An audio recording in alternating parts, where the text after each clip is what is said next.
Okay, what's going on at this hour? Where are you right now? You want to know where I am? I'm on a spa vacation. With Luna? Oh, I see.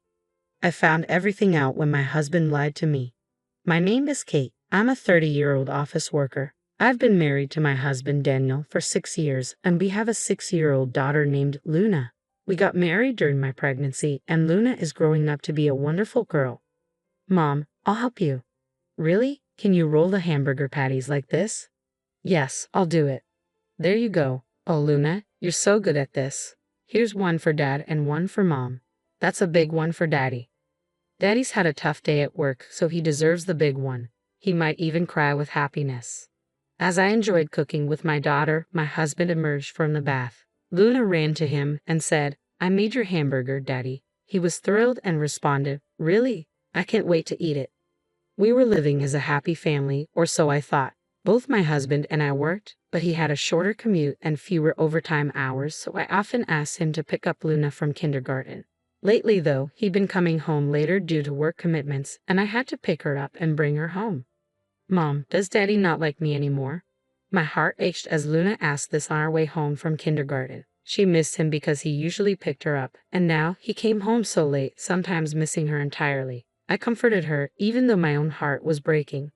Daddy is working very hard for us right now. Once things settle down, he'll have more time to spend with you. Really? Yes, really. So let's support him together, okay? I'll cook for him.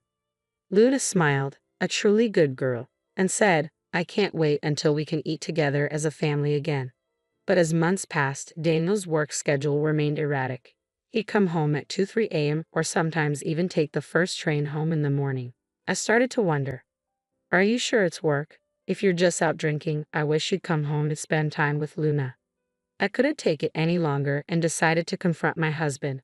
Luna has been left alone by her father for a month, and she looks so sad, I said, trying to express my frustration. But instead of understanding, my husband grew defensive. What's with that tone? I attend company drinking parties for the sake of our family. It's unfair of you to accuse me like that. Whoa, okay, I'm sorry, I replied, feeling a pang of guilt. But you have to understand, Luna is feeling lonely because she hardly gets to play with her dad. My words seemed to hit a nerve. He fell silent and retreated to the bedroom, leaving an awkward silence between us. Soon after, I received notice from work that I needed to go on a short business trip. There were several things I needed to check in person, and it looked like I'd be away for at least one night, possibly two. My first concern was what to do with Luna. My parents lived far away, so it would be challenging for them to come and help. I would have to rely on my husband, but given how busy he'd been lately, I wasn't sure if I could trust him with her. Still, I had no choice but to ask him. I waited up for him to come home, wondering if he had been drinking as usual. By the time he arrived, it was well past midnight, around 3 o'clock, to be exact. The sound of the door unlocking signaled his return. "Welcome home," I greeted him. "Kate, I didn't realize you were still up," he said, clearly surprised to see me waiting. "I stayed up because I wanted to talk to you." "Talk?" He looked taken aback, and I noticed he was visibly drunk, his face flushed. As he took in the situation, he suddenly looked pale. He sat down at the dining table, his gaze fixed on me. "So, what did you want to talk about?" "It's not a big deal," I said, trying to keep my tone calm despite his agitation. "I just wanted to let you know that I have a business trip coming up. It's short notice, but I need to go in 2 weeks on Friday. I would need to stay at least one night, and if there was a lot of work, I might have to extend it to 2 nights. Can you take care of Luna while I'm away?" I asked apologetically. "I know you're busy with work." My husband looked relieved. "Oh, that's totally fine." "Really? Are you okay with that?" he asked, genuinely concerned. "Of course," I replied. "I'm busy, but I should prioritize you and Luna." "Actually, how about I take a day off and take Luna on an overnight hot spring trip?" he suggested. "I haven't had much time to spend with her lately. I'm sure she'd love that." I was relieved to hear him say that. It reassured me that he cared about our family. Until recently, I had been worried about whether he truly valued us, but it seemed my concerns were misplaced. The next morning, as I was taking Luna to kindergarten, I told her the news. "What?" she asked, eyes wide with excitement. "Daddy and I are going on a hot spring trip together," I said. Luna's face lit up with happiness, and seeing her so excited made me happy too. Then came the day of my business trip. It was my first trip since Luna was born, but it went smoother than I had anticipated. The people I met were very organized and had everything ready for me to review. I finished my work by 7 p.m. and thought to myself, if I'm done already, maybe I can go home today. I wasn't sure if I would need to stay one night or two until I assessed the status of my work. I had planned to spend the first night at a manga cafe instead of a hotel to avoid any cancellation fees. With this plan, I could catch the last train home if I managed to get a ticket. I looked forward to a relaxing evening at home if necessary. Hastily, I boarded the train and headed back. I imagined my husband and daughter enjoying a nice meal at the hotel, and the thought of my daughter's happy face eased my mind. I planned to wake up early the next morning, clean the house thoroughly, and surprise them. I arrived home around 11 p.m., wondering why the living room light was still on. I thought maybe my husband had simply forgotten to turn it off. With a critical look, I went inside and was met with a distressing sight. My daughter curled up on the sofa, crying. "Oh, Luna, what's wrong?" "Mommy," she sobbed. "Why are you crying? Where is Daddy?" My husband was nowhere to be seen, and I felt a surge of frustration. I needed to get answers from my daughter. "Daddy left in the morning without me," she explained between tears. "What? What is going on?" I thought, furious at my husband's irrational behavior. I knew I needed to calm Luna down first. I pulled her into a tight hug. "I'm so sorry, sweetie. I know it's hard being alone so late at night." As I comforted her and stroked her hair, Luna began to relax and eventually fell asleep in my arms, feeling the warmth and safety of my embrace. Luna seemed exhausted from the fear and anxiety, so I gently carried her into the bedroom. After settling her in, I went back to the living room and called my husband. "Kate, why are you calling at this hour? Where are you?" "I'm at a spa trip with Luna." "Why are you whispering?" "Luna is already tired and asleep. I don't want to wake her." "Oh, I see. I'm sure she's asleep, but she's not with you, is she?" I realized my husband had lied to me, and though I was close to losing my temper, I managed to stay calm. "How's the trip going?" "We're having so much fun. I wouldn't mind staying another night. The food is great, and the hot springs are wonderful." "Well, why don't you stay another night then?" My husband hesitated, clearly unsure. "But Kate, you'll come home after one night, right?" "I'll be home later than planned. I have a lot of work to do, so I'll need to stay another night. Don't worry about me. Enjoy your trip as long as you like." He didn't question my excuse. "Really? Then I'll extend the stay for one more night." Luna is very excited. I knew Luna needed more time with her daddy, especially since I hadn't been able to give her much attention in the past month. "Make sure you call me when you know when you're coming home," my husband said. "What are you talking about?" She was curled up and crying by herself. I fought the urge to yell at him and ended the call, determined to ensure he faced consequences for the distress he caused Luna. I called my parents who explained the situation and quickly began packing. The next morning, I contacted a moving company. Thankfully, they could come that day, so I arranged for them to move my belongings out. Luna watched in confusion as the movers came in and began taking things away. "I need to talk to you," I said gently. "Luna, I've decided that we won't be living with Daddy anymore.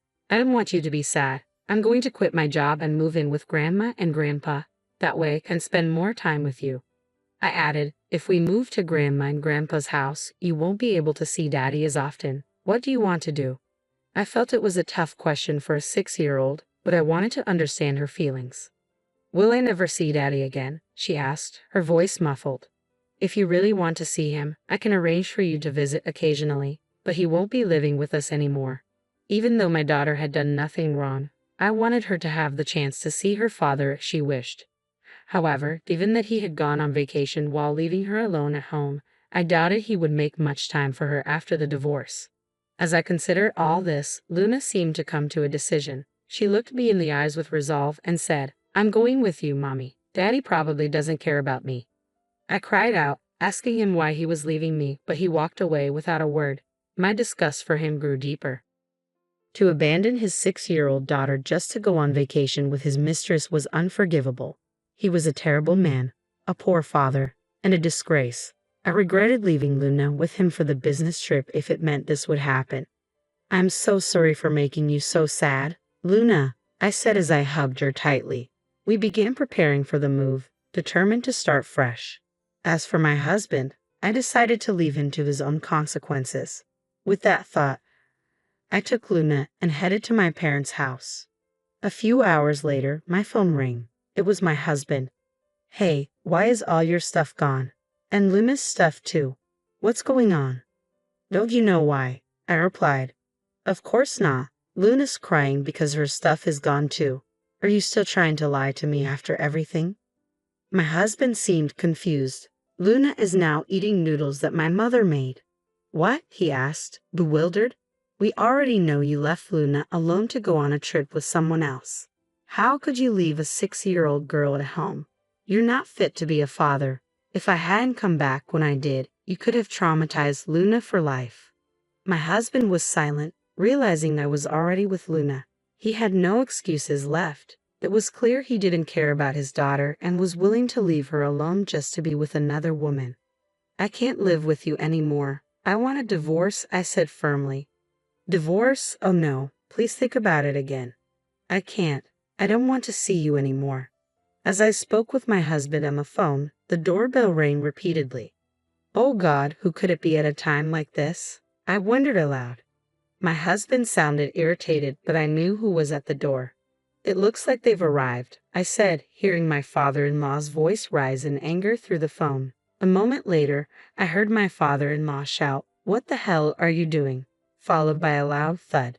It seemed that was the sound of him getting physically confrontational. My father-in-law, a longtime judo practitioner and now a university advisor, had always adored Luna. When I told him about my husband's infidelity and how he left our daughter alone, he was livid. He had vowed to make my husband pay for his actions. What the hell do you think you're doing with your own daughter? I didn't raise you to be like this. My father-in-law's angry voice echoed through the phone. Living on the first floor of our apartment had its advantages. At least there wouldn't be complaints from downstairs neighbors. But since we had already moved out, it was no longer a concern. My father-in-law's intervention ensured that the divorce process went smoothly. I was awarded full custody, and my husband paid alimony and child support in one lump sum. I even managed to secure additional alimony from his mistress.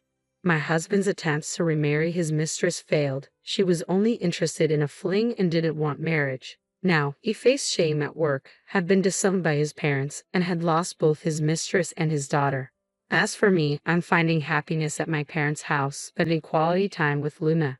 My parents are farmers, so I help them with their work, and Luna enjoys the fresh vegetables from their farm. She seems to thrive in this natural setting, and I'm committed to putting her needs first. Leaving the young child alone while chasing after an affair was inexcusable. In retrospect, perhaps I should have involved the police to hold him accountable. But seeing him lose everything he held dear brings a sense of justice. Kate, I hope you find continued happiness with your daughter.